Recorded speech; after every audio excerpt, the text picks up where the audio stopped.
السلام علیکم پیارے دوستو، آپ نے قرآن پاک کو عربی اور اردو ترجمہ کے ساتھ تو کئی دفعہ سنا اور پڑھا ہوگا، لیکن ہم آپ کے لیے قرآن کریم کو صرف اردو ترجمہ کے ساتھ پیش کر رہے ہیں۔ آپ اس کو اچھی طرح سمجھیں اور پھر اس پر عمل کریں۔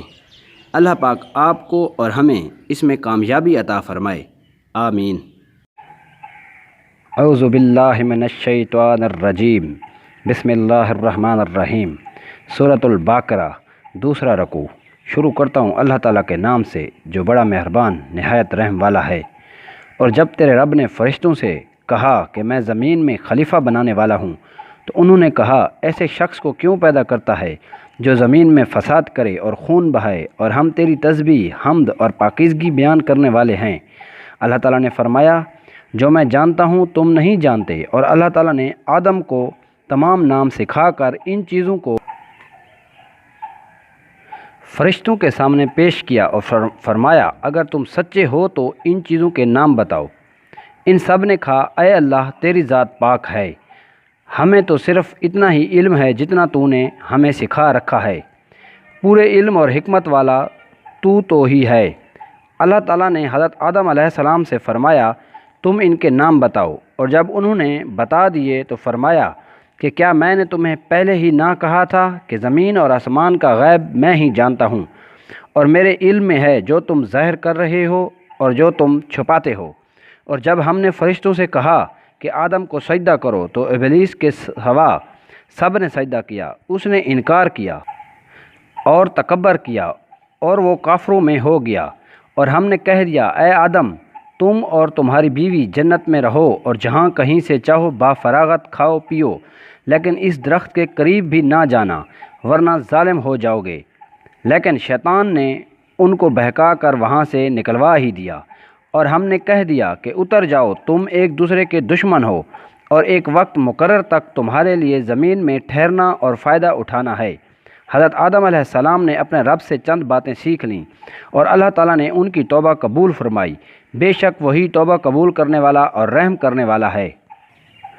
اور ہم نے کہا تم سب یہاں سے چلے جاؤ، جب کبھی تمہارے پاس میری ہدایت پہنچے تو اس کی تابعداری کرنے والوں پر کوئی خوف و غم نہیں، اور جو انکار کر کے ہماری آیتوں کو جھٹلائیں وہ جہنمی ہیں اور ہمیشہ اسی میں رہیں گے۔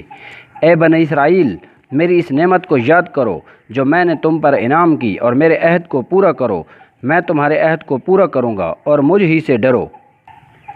اور اس کتاب پر ایمان لاؤ جو میں نے تمہاری کتابوں کی تصدیق میں نازل فرمائی ہے، اور اس کے ساتھ تم ہی پہلے کافر نہ بنو، اور میری آیتوں کو تھوڑی تھوڑی قیمت پر نہ فروخت کرو، اور صرف مجھ ہی سے ڈرو، اور حق کو باطل کے ساتھ خلط ملط نہ کرو، اور نہ حق کو چھپاؤ، تمہیں تو خود اس کا علم ہے۔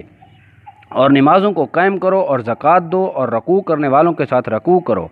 کیا لوگوں کو بھلائیوں کا حکم کرتے ہو اور خود اپنے آپ کو بھول جاتے ہو، باوجود ہے کہ تم کتاب پڑھتے ہو؟ کیا اتنی بھی تم میں سمجھ نہیں؟ اور صبر اور نماز کے ساتھ مدد طلب کرو۔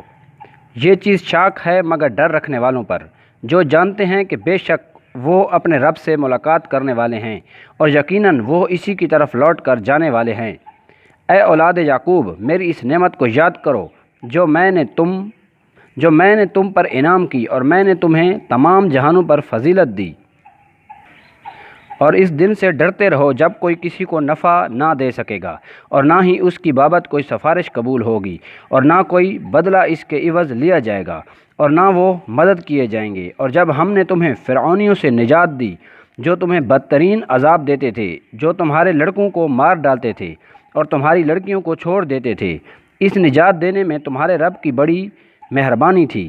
اور جب ہم نے تمہارے لیے دریا چیر پھاڑ دیا اور تمہیں اس سے پار کر دیا، اور فرعونیوں کو تمہاری نظروں کے سامنے اس میں ڈبو دیا، اور ہم نے حضرت موسیٰ علیہ السلام سے 40 راتوں کا وعدہ کیا، پھر تم نے اس کے بعد بچھڑا پوجنا شروع کر دیا اور ظالم بن گئے، لیکن ہم نے باوجود اس کے پھر بھی تمہیں معاف کر دیا تاکہ تم شکر کرو۔ اور ہم نے حضرت موسیٰ علیہ السلام کو تمہاری ہدایت کے لیے کتاب اور معجزے عطا فرمائے۔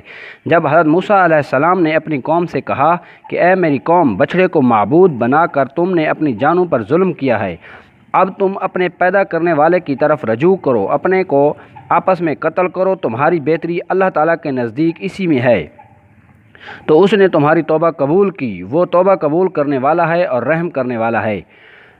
اور تم اسے بھی یاد کرو، تم نے حضرت موسیٰ علیہ السلام سے کہا تھا کہ جب تک ہم اپنے رب کو سامنے نہ دیکھ لیں ہرگز ایمان نہ لائیں گے، جس گستاخی کی سزا میں تم پر تمہارے دیکھتے ہوئے بجلی گری۔ لیکن پھر اس لیے کہ تم شکر گزاری کرو، اس موت کے بعد بھی ہم نے تمہیں زندہ کر دیا، اور ہم نے تم پر بادل کا سایہ کیا اور تم پر من و سلوہ اتارا، اور کہہ دیا کہ ہماری دی ہوئی پاکیزہ چیزیں کھاؤ، اور انہوں نے ہم پر ظلم نہیں کیا، البتہ وہ خود اپنی جانوں پر ظلم کرتے تھے۔ اور ہم نے تم سے کہا کہ اس بستی میں جاؤ اور جو کچھ جہاں کہیں سے چاہو بافراغت کھاؤ پیو، اور دروازے میں سجدہ کرتے ہوئے گزرو، اور زبان سے حتیٰ کہو ہم تمہاری خطائیں معاف فرما دیں گے اور نیکی کرنے والوں کو اور زیادہ دیں گے۔ پھر ان ظالموں نے اس بات کو جو ان سے کہی گئی تھی بدل ڈالی، ہم نے بھی ان ظالموں پر ان کے فسق اور نافرمانی کی وجہ سے آسمانی عذاب نازل کیا۔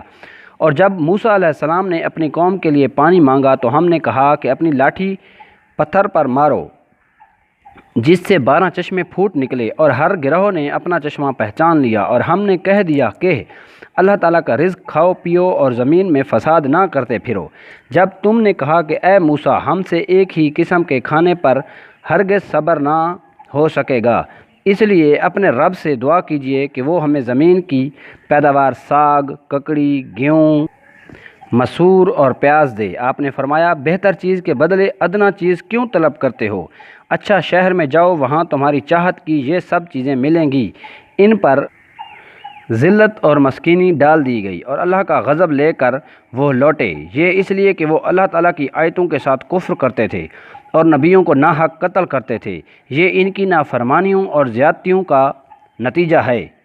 مسلمان ہوں، یہودی ہوں، نصارہ ہوں یا سابی ہوں، اور جو کوئی بھی ہو اللہ تعالیٰ پر اور قیامت کے دن پر ایمان لائے اور نیک عمل کرے، ان کے لیے اجر ان کے رب کے پاس ہے، اور ان پر نہ تو کوئی خوف ہے اور نہ اداسی۔